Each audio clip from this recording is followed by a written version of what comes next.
Hi friends, ಎಲ್ಲರಿಗೂ ನಮಸ್ಕಾರ. Gagan cooking ಚಾನಲ್ಗೆ ಸ್ವಾಗತ. ಹೊಸದಾಗಿ ನಮ್ಮ ಚಾನಲ್ ನೋಡ್ತಾ ಇದ್ದರೆ ಸಬ್ಸ್ಕ್ರೈಬ್ ಮಾಡ್ಕೊಳ್ಳಿ, ಹಾಗೆ ಪಕ್ಕದಲ್ಲಿರೋ ಬೆಲ್ ಐಕನ್ ಕ್ಲಿಕ್ ಮಾಡಿ. ಬನ್ನಿ, ಇವತ್ತು ಮಟನ್ನಿಂದ ಪೆಪ್ಪರ್ ಫ್ರೈ ಮಾಡೋದು ಹೇಗೆ ಅಂತ ತೋರಿಸ್ಕೊಡ್ತಾ ಇದ್ದೀನಿ. ತುಂಬ ಟೇಸ್ಟಿಯಾಗಿರುತ್ತೆ. ಇಲ್ಲಿ ನಾನು ಮಟನ್ ಪೆಪ್ಪರ್ ಫ್ರೈಗೆ ಏನೇನು ಬೇಕು ಅಂತ ಈಗ ನೋಟ್ ಮಾಡ್ಕೊಳ್ಳಿ. ನಾನಿಲ್ಲಿ 1 ಉಂಡೆ ಆಗಷ್ಟು ಬೆಳ್ಳುಳ್ಳಿ ತೊಗೊಂಡಿದ್ದೀನಿ. ಬೆಳ್ಳುಳ್ಳಿನ ಸಿಪ್ಪೆ ಎಳೆದ್ಬಿಟ್ಟು ಇಟ್ಕೊಂಡಿದ್ದೀನಿ. ಹಾಗೆ 1 ಇಂಚಷ್ಟು ಶುಂಠಿ ತೊಗೊಳ್ತಾ ಇದ್ದೀನಿ.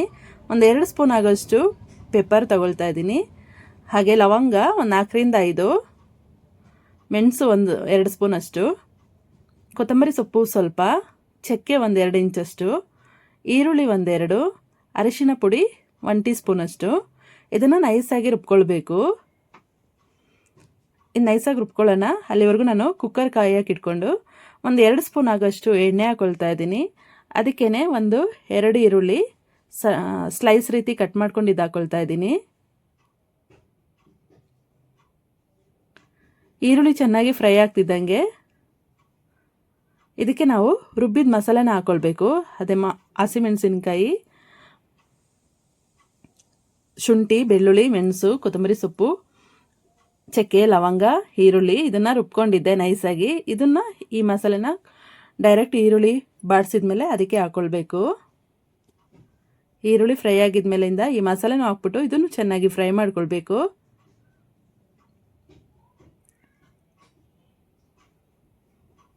ಹಾಗೆ ನಾನಿಲ್ಲಿ ಚೆನ್ನಾಗಿ 2 ಸುತ್ತ ತೊಳೆದ್ಬಿಟ್ಟು ಮಟನ್ನ ಇಟ್ಕೊಂಡಿದ್ದೀನಿ. ಇದಕ್ಕೇ ಮಟನ್ ಹಾಕ್ಕೊಳ್ತಾ ಇದ್ದೀನಿ.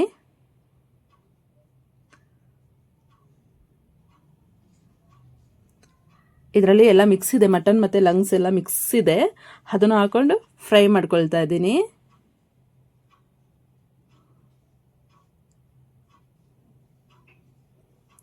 ಇದನ್ನು ಚೆನ್ನಾಗಿ ಫ್ರೈ ಆಗೋದಕ್ಕೆ ಬಿಡಬೇಕು. ಇದಕ್ಕೆ ಸ್ವಲ್ಪ 1 ಗ್ಲಾಸ್ ಅಷ್ಟು ನೀರು ಹಾಕ್ಬಿಟ್ಟು ಸ್ವಲ್ಪ ರುಚಿಗೆ ಎಷ್ಟು ಬೇಕಷ್ಟು ಉಪ್ಪನ್ನು ಹಾಕ್ಕೊಂಡು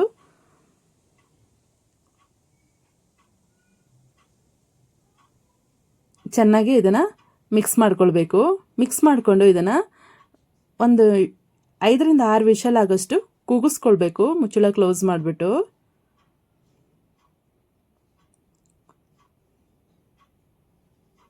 ನೋಡಿ, ಇಲ್ಲಿ ಸ್ವಲ್ಪ ನೀರು ಹಾಕ್ಬಿಟ್ಟು ನಾನಿಲ್ಲಿ ಕುಕ್ಕರ್ ಮುಚ್ಚಳ ಹಾಕ್ಬಿಟ್ಟು 5ರಿಂದ 6 ವಿಷಲ್ ಆಗೋಷ್ಟು ಕೂಗಿಸ್ಕೊಳ್ತಾ ಇದ್ದೀನಿ.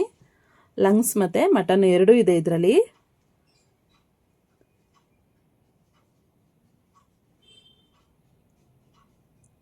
ಇಲ್ಲಿ ನೋಡಿ, ಇಲ್ಲಿ 5ರಿಂದ 6 ವಿಷಲ್ ಆಗಿದ ಮೇಲಿಂದ ಈಗ ಇದು ಫ್ರೈ ರೆಡಿ ಆಗ್ತಾ ಇದೆ.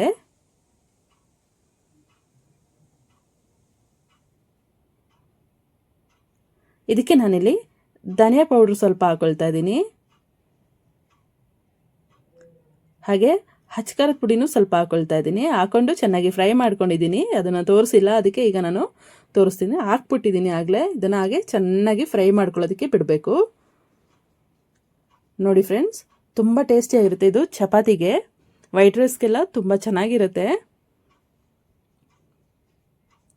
ಈಗ ಮಟನ್ ಲಂಗ್ಸ್ ಮತ್ತು ಮಟನ್ ಹಾಕ್ಬಿಟ್ಟು ಫ್ರೈ ಮಾಡಿರೋದು ರೆಡಿಯಾಗಿದೆ ಫ್ರೆಂಡ್ಸ್. ಈ ರೆಸಿಪಿ ನಿಮಗೆ ಇಷ್ಟ ಆಯ್ತಂದರೆ ಪ್ಲೀಸ್ ಕಮೆಂಟ್ ಮಾಡಿ, ಲೈಕ್ ಕೊಟ್ಟು ಶೇರ್ ಮಾಡಿ. ಹಾಗೆ ಗಗನ್ ಕುಕಿಂಗ್ ಚಾನಲ್ಗೆ ಸಬ್ಸ್ಕ್ರೈಬ್ ಆಗಿ. ಯಾರೆಲ್ಲ ನನ್ನ ಚಾನಲ್ ಹೊಸದಾಗಿ ನೋಡ್ತಾ ಇದ್ದೀರಾ, ಸಬ್ಸ್ಕ್ರೈಬ್ ಮಾಡ್ಕೊಂಡಿಲ್ಲ ಅಂದರೆ ಸಬ್ಸ್ಕ್ರೈಬ್ ಮಾಡ್ಕೊಳ್ಳಿ. ಹಾಗೆ ನಿಮ್ಮ ಫ್ರೆಂಡ್ಸ್ ಆ್ಯಂಡ್ ಫ್ಯಾಮಿಲಿಗೆಲ್ಲ ಶೇರ್ ಮಾಡಿ. Thank you friends.